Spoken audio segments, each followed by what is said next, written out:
नमस्कार, स्वागत करती हूं आप सभी का एनबी न्यूज पर। आपके साथ मैं हूं अमीषा यादव और आप देख रहे हैं हमारा खास बुलेटिन अपनो उत्तराखंड। तो चलिए शुरू करते हैं खबरों का सिलसिला। मुख्यमंत्री पुष्कर सिंह धामी निकाय चुनाव में प्रचार के लिए लगातार जिलों में जा रहे हैं। इसी क्रम में मुख्यमंत्री धामी ने खटीमा में नगर निकाय चुनाव में बीजेपी प्रत्याशियों के समर्थन में रोड शो किया। आपको बता दें कि मुख्यमंत्री ने रोड शो और जनसभा कर कार्यकर्ताओं में जोश भरने का काम किया। साथ ही निकाय चुनाव में बीजेपी प्रत्याशी के समर्थन में वोट करने की भी अपील की।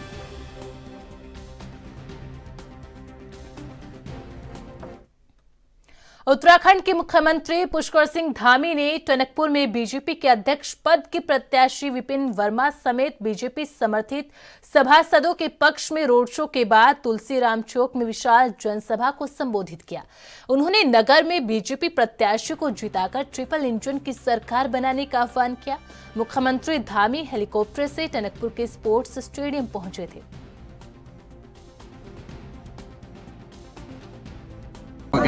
भाई सभी हमारे टनकपुर वासी जो है बहुत उनका आशीर्वाद मेरे ऊपर है।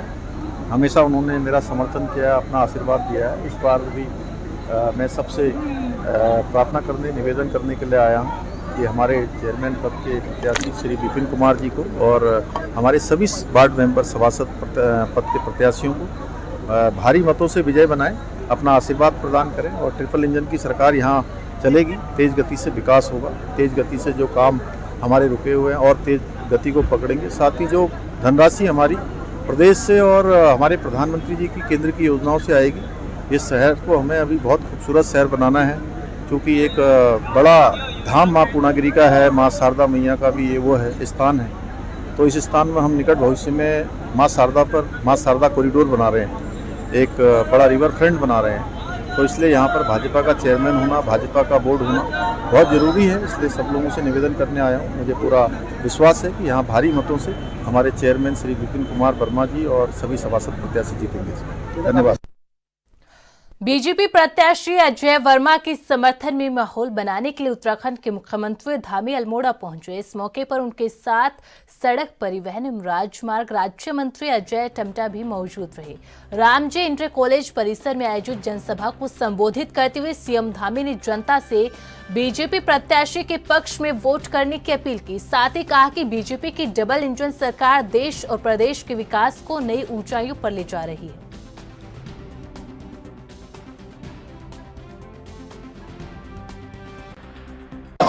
अपार समर्थन मिल रहा है, अपार आशीर्वाद मिल रहा है और मैं अल्मोड़ा आया हूँ। मैं देख रहा हूँ कि पूरा अपार उत्साह है, लोगों में अपार समर्थन है। ये खचाखच भरा हुआ ये मैदान है, ये इस बात को दिखा रहा है कि अल्मोड़ा में भी इस बार पहली बार नगर निगम बनने के बाद चुनाव हो रहा है। ऐतिहासिक चुनाव है। इस चुनाव में यहाँ कमल खिलने वाला है।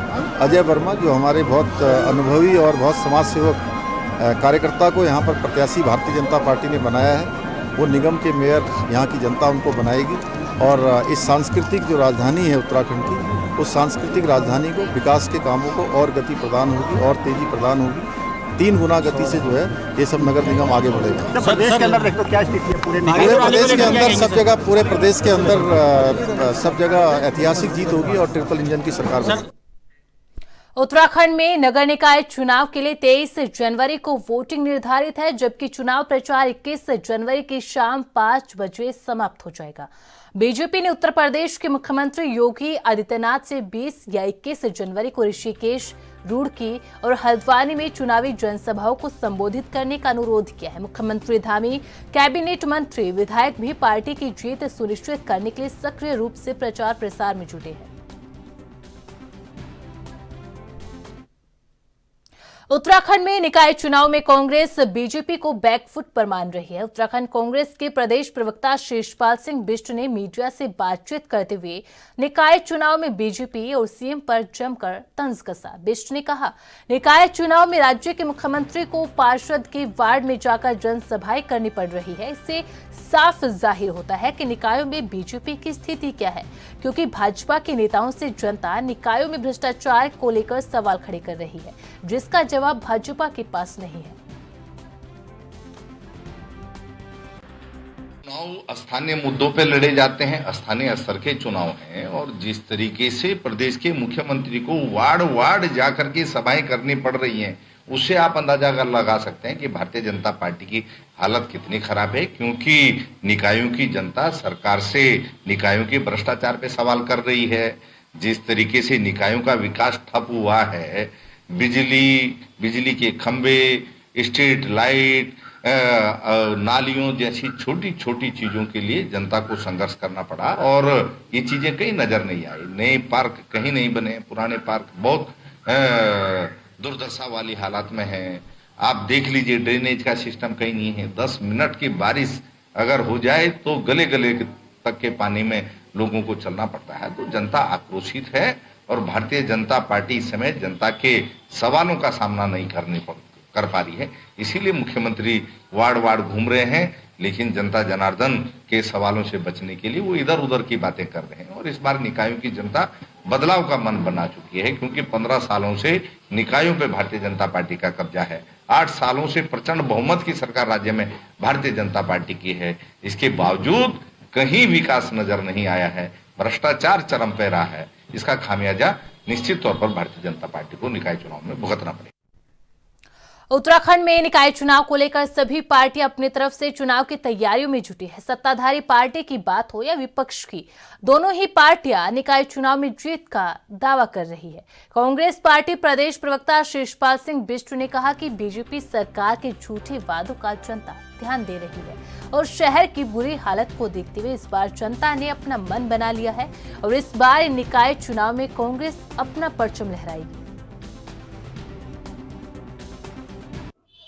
निकाय के चुनाव चल रहे हैं, और कांग्रेस पार्टी तो पहले से ही निकाय चुनाव के लिए तैयार थी। साल भर से निकायों में प्रशासकों के सहारे सरकार अपनी मनमानी कर रही थी, और कांग्रेस पार्टी चुनाव कराने की मांग कर रही थी। और अब भी जब निकायों के चुनाव चल रहे हैं, मुख्यमंत्री को वार्ड वार्ड घूमना पड़ रहा है, और वहां पर कोई भीड़ नहीं जुड़ रही है। इससे साफ है कि भारतीय जनता पार्टी को इस बार निकायों में जनता पसंद नहीं कर रही है, और भाजपा को सबक सिखाने के मूड में है। क्योंकि निकायों में 15 साल से भारतीय जनता पार्टी का ही कब्जा था।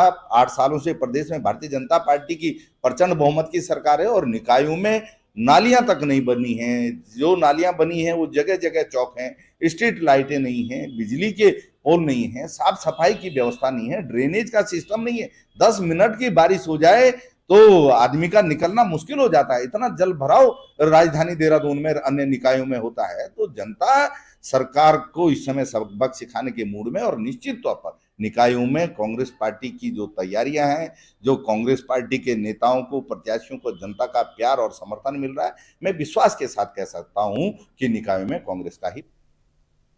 उत्तराखंड में निकाय चुनाव के प्रचार के लिए जहां एक और बीजेपी ने स्टार प्रचारकों की सूची तैयार की है, प्रदेश में जनसभाएं आयोजित की जा रही है, तो वहीं दूसरी ओर कांग्रेस बीजेपी पर तंज कसते हुए कह रही है कि बीजेपी चुनाव से डरी हुई है, जो स्टार प्रचारकों को मैदान में उतार रही है। वहीं बीजेपी के प्रवक्ता कमलेश रमन का कहना है कि कांग्रेस पार्टी के पास कोई भी नेता नहीं बचा, जो है उन्हें पार्टी ने कहा कि आप घर पर बैठिए।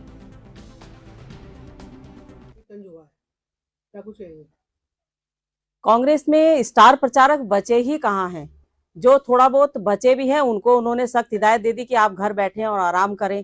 रही बात भारतीय जनता पार्टी की, तो भारतीय जनता पार्टी छोटा चुनाव हो या बड़ा चुनाव हो, बड़ी गंभीरता से लड़ने का काम करती है, और इसीलिए छोटे कार्यकर्ता से लेकर के बड़े वरिष्ठ नेता तक हमारे मैदान में हैं, और लोगों को अपने प्रदेश सरकार की योजनाओं को बताने का काम कर रहे हैं, और हमारा क्या आगे रोड मैप है, हमारा क्या विजन है, हमारा क्या संकल्प है, उसको भी लोगों के बीच में लेकर के जा रहे हैं कि जब हमारे प्रत्याशी जीतेंगे, नगर निकाय की ट्रिपल इंजन की जब सरकार बनेगी, तो हम क्या क्या काम ऐसे अच्छे करने जा रहे हैं जो इस प्रदेश को और चहुमुखी विकास की ओर ले जाने का काम करे।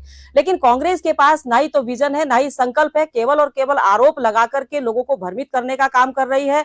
उनके पास अगर विजन होता तो वो अपना विजन बताते, लेकिन भारतीय जनता पार्टी के विजन के ऊपर अगर वो कटाक्ष करने की बात करते हैं, अगर स्टार प्रचारक कांग्रेस के पास नहीं है तो ये उनकी कमियां हैं, ये उनकी गलतियां हैं कि उन्होंने अपने स्टार प्रचारकों को मैदान में नहीं उतारा। इसका मतलब अब उनकी कहीं साख नहीं बची है, वो डरे हुए हैं, वो इतने हताश हैं, निराश हैं कि अब वो अपने स्टार प्रचारकों को भी नहीं मैदान में उतारना चाहते, और वो अपनी हार मान चुके हैं।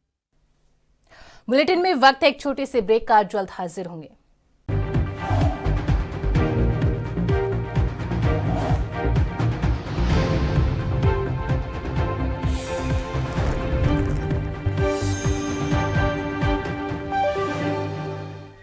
ब्रेक के बाद स्वागत करती हूं आप सभी का। खबरों में आगे बढ़ते हैं। कैबिनेट मंत्री प्रेमचंद अग्रवाल को धामी कैबिनेट से कांग्रेस ने बर्खास्त करने की मांग की है। कांग्रेस नेता सूर्यकांत धस्माना ने सीएम धामी से मांग करते हुए कहा कि पिछले 3 सालों में जितने विवादित मंत्री प्रेमचंद अग्रवाल रहे उतना शायद ही कोई और रहा हो। सूर्यकांत धस्माना ने कहा, लैंसडाउन डिवीजन की लाल ढांग रेंज के खैर खाल में मंत्री प्रेमचंद अग्रवाल के परिजनों ने संरक्षित प्रजाति के पेड़ों को काट दिया, जिसकी चारों ओर निंदा की जा रही है।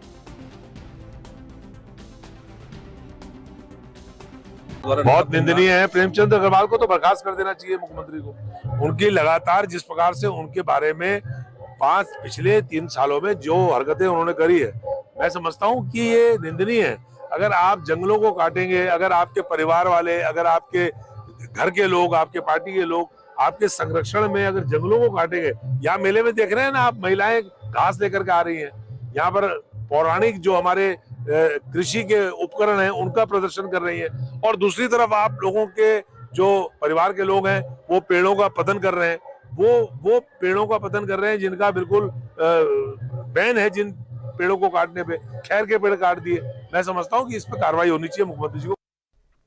ऋषिकेश के स्वर्गाश्रम जोंक नगर पंचायत क्षेत्र में बीजेपी ने अपना संकल्प पत्र जारी कर दिया। संकल्प पत्र में स्वर्गाश्रम का विकास मोदी की गारंटी और 5 साल में हिमानी बदलेगी, स्वर्गाश्रम का इतिहास जैसे नारे भी प्रकाशित किए गए। बता दें कि विधायक रेणु बिष्ट ने प्रत्याशी हिमानी राणा रेणुका समेत कई दिग्गजों ने मिलकर जारी किया। संकल्प पत्र में कई स्थानीय मुद्दों को तरजीह दी गई है।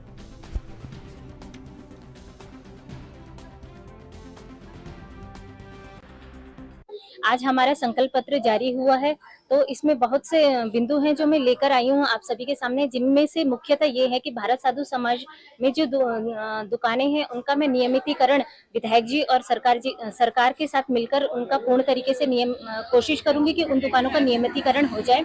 इस क्षेत्र में कई पट्टे हैं जो उनका भी मैं नियमितीकरण कराने का पूर्ण तरीके से प्रयास करूंगी, और यहाँ पे स्थित सरकारी हॉस्पिटल का भी मैं उच्चीकरण कराने का कोशिश करूंगी। गंगा घाट में जितने भी क्षतिग्रस्त घाट है उनका भी मैं उनको भी बनवाने का पूर्ण तरीके से मैं प्रयास करूंगी।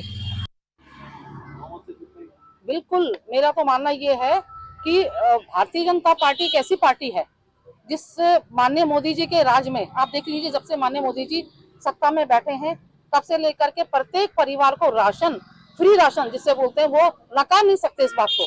प्रत्येक परिवार को कोरोना काल से लेकर के हर वक्त इनको राशन मिल रही है।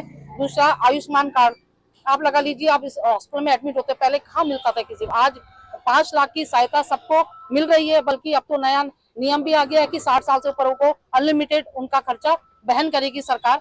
और हमारे जिस तरह से आप लगा लीजिए इतने अच्छे कानून हमारे धामी जी ने बनाए हैं, जिसमें से आप लाभ मिल रहा है युवाओं को क्या लाभ मिल रहा है कि उन्होंने नकल विरोधी कानून बनाया। तो नकल पहले क्या होता था कि गरीब का बच्चा नौकरी नहीं लग पाता था। आज क्या है कि जब गरीब का बच्चा, इंटेलिजेंट बच्चा, जो होनहार बच्चा, अगर वो टेस्ट देने जाता है, पेपर देने जा रहा है, तो सबके सब एक ही नौकरी नहीं बल्कि उसकी 3-3 नौकरी लग रही है। ये कानून उन्होंने बनाया जिस कानून से आम युवाओं को बहुत फायदा मिल रहा है। तो हमारी सरकार निश्चित रूप से बहुत विकास कर रही है और करने वाली भी है। मगर नीचे आज अगर हमारे निकाय में अगर हमारी भारतीय जनता पार्टी को जनता भारी बहुमत से जिताती है तो निश्चित रूप से मैं जानती हूँ कि इस क्षेत्र का कल्याण होने वाला है। और स्वर्गाश्रम खाली नाम का स्वर्गाश्रम नहीं है बल्कि असल में स्वर्गाश्रम बनेगा। कांग्रेस नेता गणेश गोदियाल ने थराली नगर पंचायत के चुनाव में कांग्रेस की अध्यक्ष पद की प्रत्याशी सुनीता रावत के पक्ष में रोड शो कर वोट की अपील की। कांग्रेस प्रत्याशी के समर्थन में कांग्रेस कार्यालय से केदार बगड़ तक रैली निकाली गई। वहीं रोड शो के बाद कांग्रेस नेता ने केदार बगड़ में नुक्कड़ सभा को भी संबोधित किया। नुक्कड़ सभा को संबोधित करते हुए कांग्रेस नेता ने बीजेपी पर जमकर निशाना साधते हुए कहा कि बीजेपी सरकार आकंठ भ्रष्टाचार में डूबी हुई है।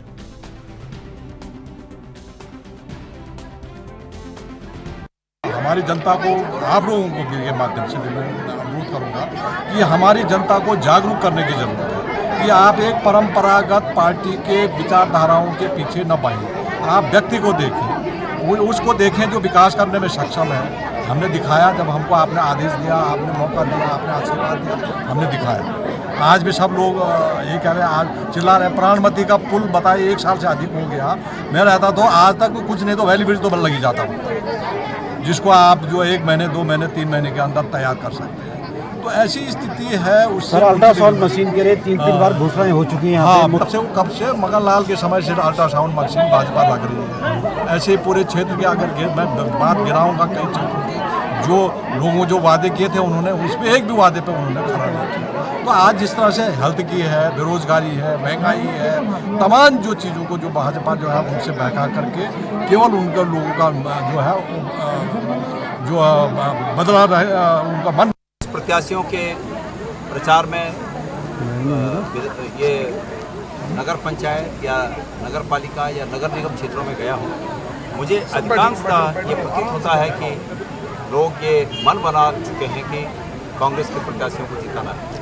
मैंने सब मतदाताओं का आह्वान किया पूरे उत्तराखंड में, और आप लोगों के चैनलों के माध्यम से सभी मतदाताओं का थराली में भी मैं निवेदन करना चाहता हूँ कि लोग कांग्रेस को इन स्थानों पर मौका दें, क्योंकि इस राज्य में भारतीय जनता पार्टी की सरकार है, और जिन स्थानों पर पहले से नगर पंचायतों में या नगर निगमों में या नगर पालिकाओं में सरकार के ही दल के लोग सब पदों पर बैठे हुए हैं, वहाँ भ्रष्टाचार जमकर हो रहा है। क्योंकि सरकार अपने पक्ष के लोगों को इस रूप में प्रोत्साहित करती है भ्रष्टाचार करने के लिए, इसलिए वहाँ भ्रष्टाचार एक तरफा भ्रष्टाचार। 28 जनवरी से उत्तराखंड में 38वें अंतर्राष्ट्रीय खेलों का आयोजन किया जा रहा है, जिसमें मुख्य अतिथि के रूप में प्रधानमंत्री नरेंद्र मोदी शिरकत करने देहरादून पहुंच रहे हैं, जिसकी तैयारियों को लेकर अभी से ही प्रशासन सख्त नजर आ रहा है। एसपी सिटी प्रमोद कुमार की माने तो उन्होंने कहा कि जिस तरह से 28 जनवरी को प्रधानमंत्री मोदी उत्तराखंड के दौरे पर है, उनके दौरे को देखते हुए जो प्रोटोकॉल है, प्रोटोकॉल के हिसाब से सुरक्षा व्यवस्था की जा रही है। तमाम पुलिस प्रशासन सुरक्षा में लगाया जाएगा और सुरक्षा की दृष्टि से रूट भी डाइवर्ट किए जाएंगे, ताकि आने जाने वाले व्यक्तियों को किसी भी तरह की परेशानियों का सामना न करना पड़े।